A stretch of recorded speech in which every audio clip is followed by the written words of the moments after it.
ఓం నమో నారాయణాయ నమశివాయ. మహాభారతంలో వనపర్వంలో వచ్చేసి భీష్మునికి పులస్తుడు చెప్తున్నట్టు తీర్థయాత్ర మహత్యం గురించి మాట్లాడుకోవాలి.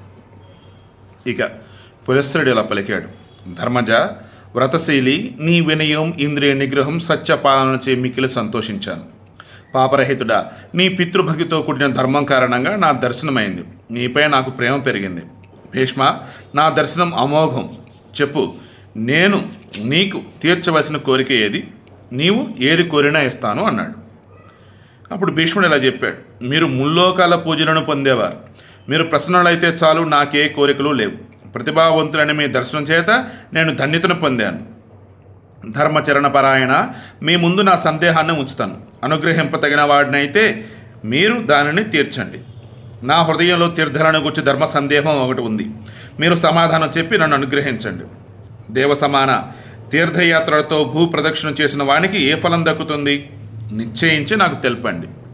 అప్పుడు పులస్త్యుడు ఇలా చెప్పాడు: తీర్థయాత్రలు మునులకు ఆశ్రయాలు. ఈ విషయం నీకు వివరిస్తాను. తీర్థయాత్రలు చేయగలిగే ఫలాన్ని గూర్చి సావధానంగా విను. ఎవని చేతులు, కాళ్ళు, మనసు స్వాధీనంలో ఉంటాయో, విద్య, తపస్సు, కీర్తి కలిగి ఉంటాడో వాడు తీర్థయాత్రల ఫలాన్ని పొందుతాడు. ప్రతి గ్రహానికి దూరమై ఆనందంగా అహంకారరహితంగా ఉండేవాడు తీర్థయాత్ర ఫలాన్ని అందుకుంటాడు. దాంభికత్వం, కర్తృర్వహంకారం లేనివాడే మితాహారం, జితేంద్రియత్వం కలవాడు పాపాల నుంచి విముక్తి పొంది తీర్థయాత్రా ఫలాన్ని సాధిస్తాడు. క్రోధం లేనివాడు సత్యవంతుడు, నియమశీలి, ప్రాణులందరినీ కూడా తనబలే చూడగలవాడు తీర్థఫలాన్ని పొందుతాడు.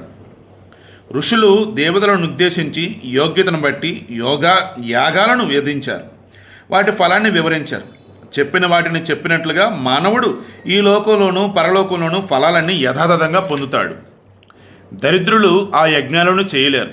చాలా సంభారాలు, సాధనాలు అవసరం కనుక ఆచరించలేరు. రాజులు, సమర్థులైన కొందరు మాత్రమే యజ్ఞాలను ఆచరించగలరు. ఒంటరివారు, అసహాయులు, సాధన సామాగ్రి లేనివారు, నిర్ధనులు యజ్ఞాలను ఆచరించలేరు. యోధులలో శ్రేష్ఠుడా రాజా, దరిద్రులు కూడా సత్కర్మ రూపంగా యజ్ఞాలు చేయవచ్చు. యజ్ఞాలతో సమానమైన ఫలితాలే వాటి వల్ల కలుగుతాయి. దానిని చెబుతా విను. భరతశ్రేష్ఠ, ఇది ఋషులు చెప్పిన చాలా రహస్యమైన విషయం. తీర్థయాత్రలు యజ్ఞాల కంటే ఎక్కువ ఫలాన్ని ఇస్తాయి. తీర్థాలలో 3 రాత్రులు ఉపవాసం చేయకపోయినా, తీర్థయాత్రలు చేయకపోయినా, సువర్ణదానం, గోదానం చేయకపోయినా మానవుడు దరిద్రుడే పుడతాడు. సమృద్ధిగా దక్షిణాలు ఇచ్చి అగ్నిష్ణోమాది యాగాలు చేసిన, తీర్థయాత్రలు చేసిన ఫలం దక్కదు. మానవలోకంలో దేవదేవుని బ్రహ్మతీర్థం పరమ పవిత్రమైనది. దాని పేరు పుష్కర తీర్థం. అందు మహాభావుడైన నరుడే ప్రవేశించగలడు. పుష్కర తీర్థంలో ఉదయం, మధ్యాహ్నం, సాయంత్రం 10,000 కోట్ల తీర్థాల శక్తి కలిసి ఉంటుంది. ఆ తీర్థంలో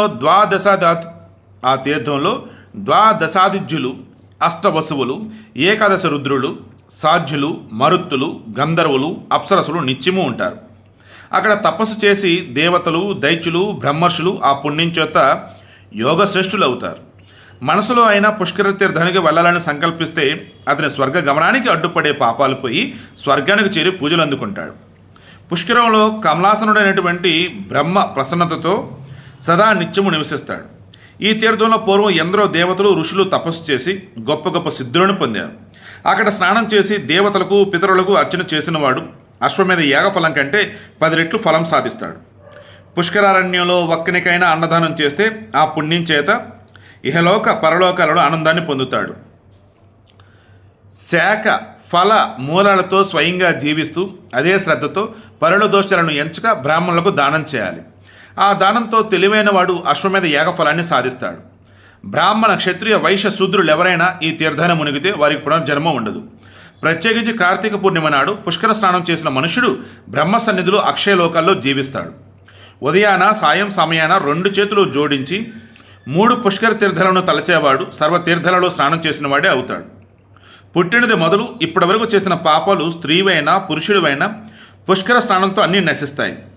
సమస్త దేవతల్లో విష్ణువు ఎట్లు మొదటివాడో అట్లే సర్వతీర్థాల్లో పుష్కరమే మొదటిది.